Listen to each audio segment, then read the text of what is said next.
தேசப்பற்று பேசப்படுகிறதோ அங்கே இங்கே மரியாதைக்குரிய இலகணேசன் அவர்கள் இங்கே நம்மோடு அமர்ந்திருக்கிறார் என்றே நான் நினைக்கிறேன். ஏனென்றால் என்ன ஒற்றுமை பாருங்கள். தேசப்பற்றாளர் சுதந்திர தினம் அன்றே நம்மை எல்லாம் விட்டு பிரிந்து சுதந்திரத்தையும் என்னையும் தேசப்பற்றையும் என்னையும் பிரிக்க முடியாது என்பதை இந்த உலகிற்கு காண்பித்தே சென்றிருக்கிறார். அது மட்டுமல்ல, அவரோடு பழகியவர்களுக்கு தெரியும். மரியாதைக்குரிய அண்ணி அவர்கள் இருக்கிறார்கள், காயத்ரி இருக்கிறார்கள். இவர்கள் எல்லாம் நான் இலகணேசன் அவர்களின் தந்தை ஸ்தானத்தில் வைத்து பார்த்தவள். அடிக்கடி தண்ணி டூர்லலாம் போகும்போது தண்ணி எடுத்து அப்படியே குடிச்சிருவாரு. நான் சொல்லுவேன், என்னங்க பாயில் பண்ணாமல் கொடுக்குறீங்களே அப்படின்னு. கிருஷ்ணார்ப்பணம் அப்படின்னு சொல்லிட்டு குடிச்சிருவாரு. கிருஷ்ணனுக்கு அர்ப்பணம் என்று சொல்லி குடிச்சிருவார். அதனால் அடுத்த நாள் அவர் இறுதி ஊர்வலம் கிருஷ்ண ஜெயந்தி என்று நடந்தது. ஆக தேசியமும் தெய்வீகமும் இணைந்த ஒரு ஆற்றல் அன்றே காற்றில் கரைந்தது என்று தான் சொல்ல வேண்டும். என்னை பொறுத்த மட்டில் மிகுந்த ஈடுபாடு அவரோடு உண்டு. உதாரணத்திற்கு நான் ஒரு கல்லூரியில் பேசியிருந்தேன். RSS இயக்கத்தை பற்றி பேசியிருந்தேன், எப்படி அந்த இயக்கத்திற்கு எனக்கு அறிமுகம் வந்தது என்று. நான் தஞ்சை மருத்துவக் கல்லூரியில் மாணவியாக இருந்த பொழுது, பயிற்சி மருத்துவராக இருந்த பொழுது, ஒரு நோயாளி அனுமதிக்கப்படுகிறார். அவருக்கு ஏறக்குறைய 4-5 பாட்டில் ரத்தம் தேவைப்படுகிறது.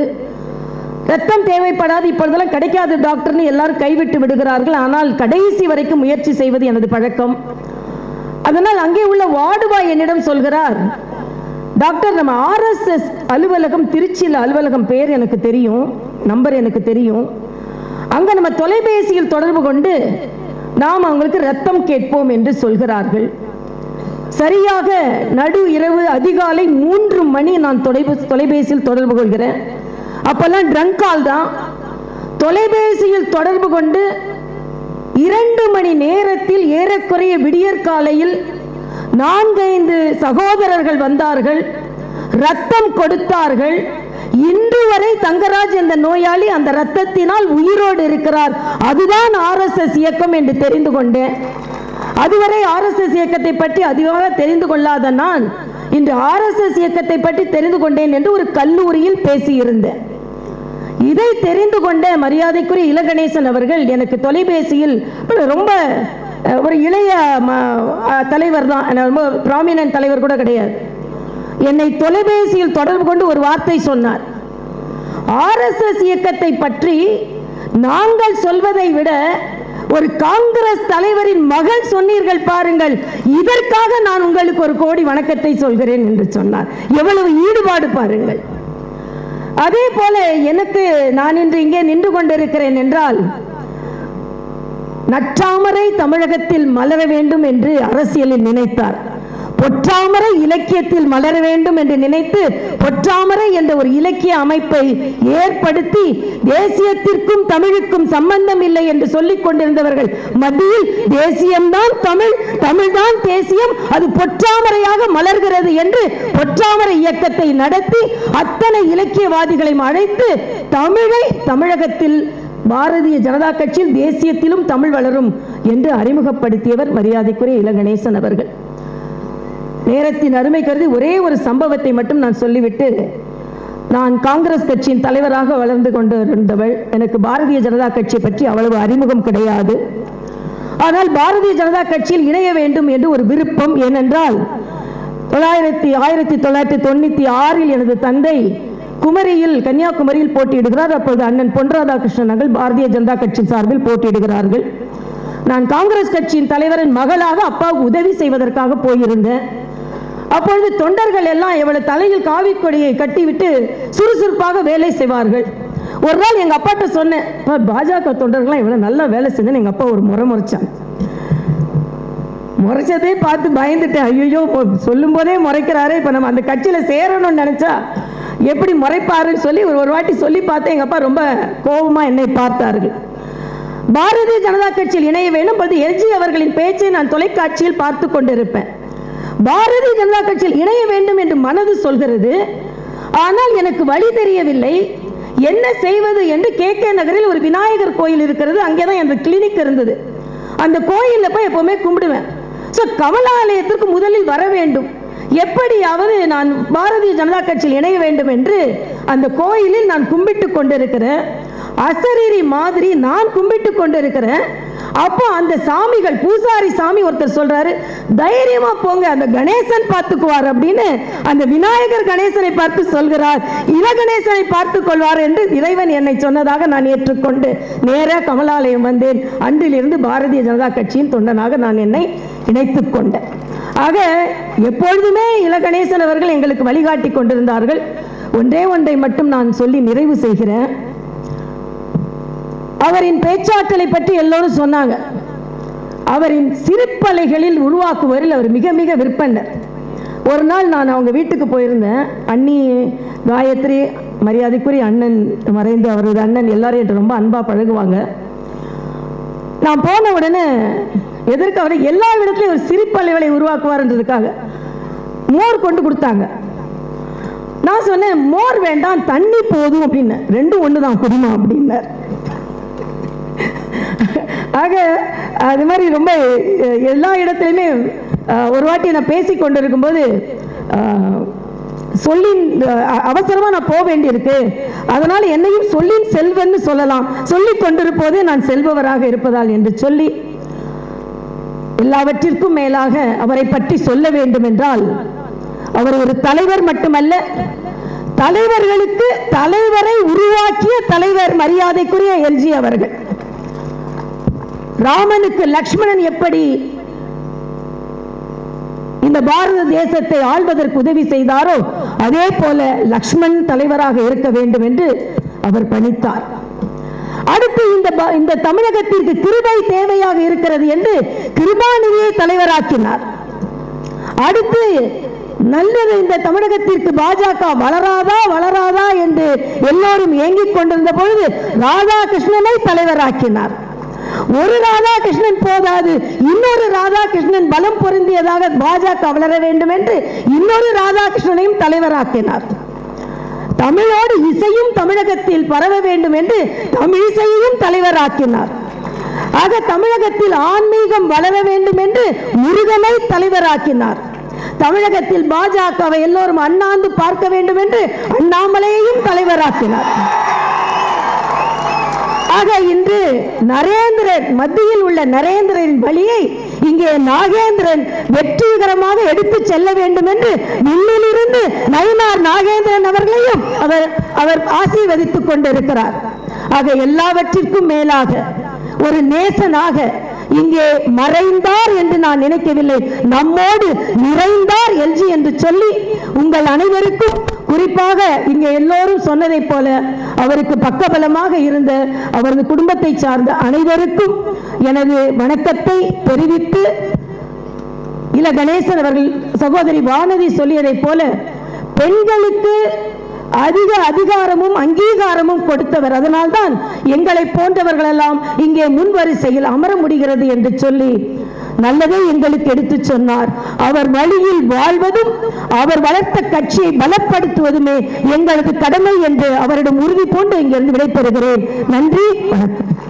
மரியாதைக்குரிய எல்ஜி அவர்கள் நம்மை விட்டு பிரிந்து விட்டார் அப்படிங்கிறது இந்த கூட்டத்தினோட ஒவ்வொரு மணித்துளியும் அந்த உண்மை நம்ம மனசு கணக்க செய்கிறது.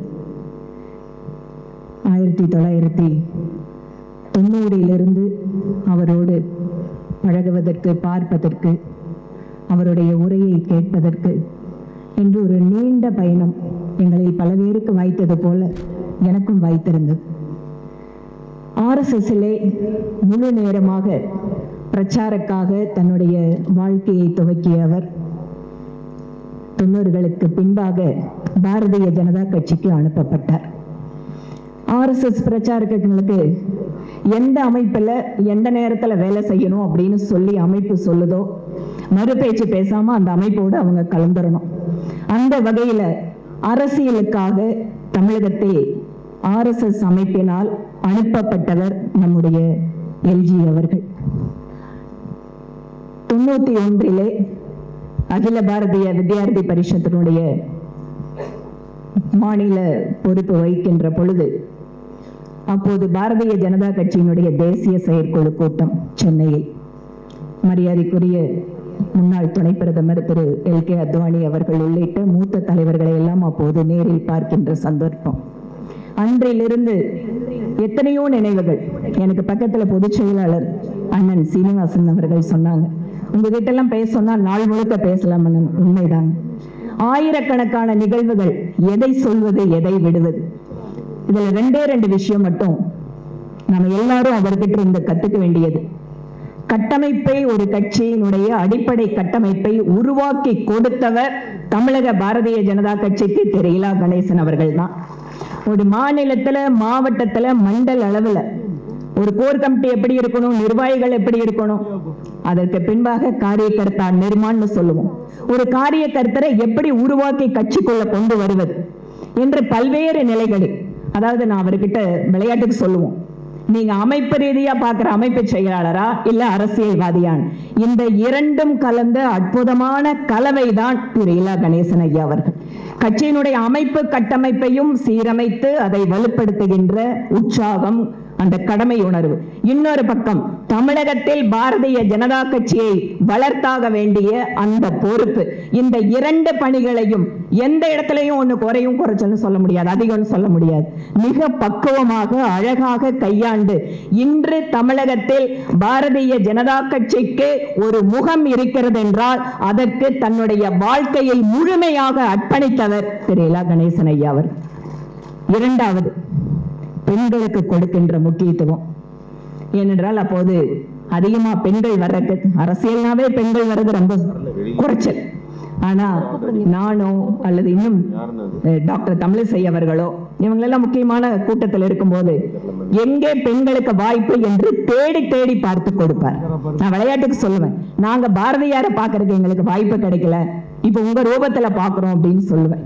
அந்த மாதிரி இந்த இடத்துல இருந்தா இங்க பெண்களுக்கு வாய்ப்பு எங்கன்னு கேட்பார். பெண்களால முடியாத எதுவும் இல்லை, நீங்க எடுத்து பண்ணுங்கம்மா. எத்தனை வாய்ப்புகள், எத்தனை வாய்ப்புகள். இன்று அவர் கொடுத்த வாய்ப்புகளின் காரணமாக நாங்கள் எல்லாம் இன்று மேடையில் நிற்கின்ற ஒரு அருமையான வாய்ப்புகள் எங்களுக்கு கிடைத்திருக்கிறது. ஐயா அவர்களுடைய புகழ் என்றும் தமிழகத்தில் இருக்கும். தேசிய அளவில் இன்று தேசியத்தையும் தமிழையும் நேசிக்கின்ற ஒரு அற்புதமான ஆளுமையாக எங்களுக்கு வழிகாட்டியாக இருந்த ஐயாவினுடைய புகழ் என்றும் நிலைத்திருக்கும் என கோரி இந்த வாய்ப்புக்கு நன்றி கோரி விடைபெறுகிறேன். நன்றி, வணக்கம். மறைந்த நம்முடைய ஐயா LG அவர்கள் அவருடைய புகழஞ்சி செலுத்தக்கூடிய நிகழ்ச்சியிலே பங்கேற்கக்கூடிய ஒரு வாய்ப்பு எனக்கு கிடைத்ததென்றால் நான் அவரிடத்திலே ரொம்ப நெருங்கி பழகியதில்லை. ஒரு சில குறிப்பிட்ட காலங்களிலே தான் அவரை சந்திக்கக்கூடிய வாய்ப்பை பெற்றவள் நான். அதுவும் குறிப்பாக அவரை சந்தித்த நேரங்கள் என்பது ஆலயங்களிலே கடவுளை வழிபட போகிற போதெல்லாம் பல ஆலயங்களிலே வெள்ளிக்கிழமை என்று அவரும் இருப்பார், நானும் இருப்பேன். அப்படி போகிற போது பெண்கள் என்று சொன்னாலேயே முதலில் அவர்களுக்கு வழிவிட்டுவிட்டு அதற்கு பிறகுதான் அவரே வழங்கச் செல்வார். இந்த காட்சியை நான் பல தடவை அவரை நேரில் சந்திக்கக்கூடிய ஒரு வாய்ப்பு கிடைக்கிற போதெல்லாம் பெற்றிருக்கிறேன். அதைத்தான் நம்முடைய மூத்த சகோதரிகள் எல்லாம் நம்முடைய ஐயா LG அவர்களை பற்றி இங்கே குறிப்பிடுகிற போது சொன்னார்கள், பெண்களின் மீது எவ்வளவு மதிப்பு வைத்திருந்தார் என்று. எல்லாவற்றுக்கும் மேலாக என்னை எப்போது அவர் பார்த்தாலும் கூட அவர் என்னிடத்திலே கேட்கிற ஒரே கேள்வி என்னவென்றால், அம்மா எப்படி இருக்கிறார், நலமாக இருக்கிறாரா, அம்மா எப்படி இருக்கிறார், நலமாக இருக்கிறாரா, இதைத்தான் கேட்பார். ஒரே வார்த்தை பேசுவார். அந்த ஒரு வார்த்தையை கூட ரொம்ப தெளிவாக அம்மாவை பற்றித்தான் கேட்பார். நான் உடனே சொல்லுவேன், அம்மா நன்றாக இருக்கிறார்கள் என்று சொல்லிவிட்டு வருவேன். இதை குறிப்பிடுவதற்கு காரணம், பெண்கள் மீது, அதுவும் குறிப்பாக நான் சார்ந்திருக்கிற அனைத்து இந்திய அண்ணா திராவிட முன்னேற்ற கழகத்தினுடைய தலைவர் புரட்சி தலைவி அம்மா மீது எந்த அளவிற்கு அவர் அன்பு வைத்திருந்தார் என்பதை நான் பேசிக்கொண்டிருக்கிற போது நான் கவனித்திருக்கிறேன். அது மட்டுமல்ல, நம்முடைய மறைந்த இந்திய குடியரசுத் தலைவர் அப்துல் கலாம் அவர்கள் எப்போது பேசினாலும் ஒரு கருத்தை வலியுறுத்தி சொல்லிக்கொண்டே இருப்பார். ஒரு மனிதனின் பிறப்பு எப்படி வேண்டுமானாலும் இருக்கலாம், ஒரு மனிதனின் பிறப்பு எப்படி வேண்டுமானாலும் இருக்கலாம், ஆனால் ஒரு இறப்பு என்பது சரித்திரமாக பேசப்பட வேண்டும். இதை எல்லா இடத்திலேயும் சொல்லிக் கொண்டிருப்பவர் மறைந்த இந்திய குடியரசுத் தலைவர் அப்துல் கலாம் அவர்கள் குறிப்பிடுவார். அதையே தான் நம்முடைய ஐயா எல்ஜி அவர்கள் மறையவில்லை, மறையாமல் வாழ்ந்து கொண்டிருக்கிறார். அவர் இறந்தும் கூட இன்றைக்கும் அவருடைய சரித்திரம் பேசப்பட்டு கொண்டிருக்கிறது, நாமெல்லாம் பேசிக் கொண்டிருக்கிறோம். அவர் செய்ய வேண்டும் என்று நினைத்து செய்ய விட்டு சென்ற அந்த கொள்கைகளை பின்பற்றி நடப்போம் என்று சொல்லி, அவருக்கு நான் சார்ந்திருக்கிற அனைத்து இந்திய அண்ணா திராவிட முன்னேற்ற கழகத்தினுடைய தலைவர் மரியாதைக்குரிய அண்ணன் எதிர்க்கட்சி தலைவர் எடப்பாடியாருடைய சார்பிலே புகழ் அஞ்சலியை தெரிவித்துக் கொள்கிறேன். நன்றி, வணக்கம். மரியாதைக்குரிய தர்ம போராளி அண்ணன்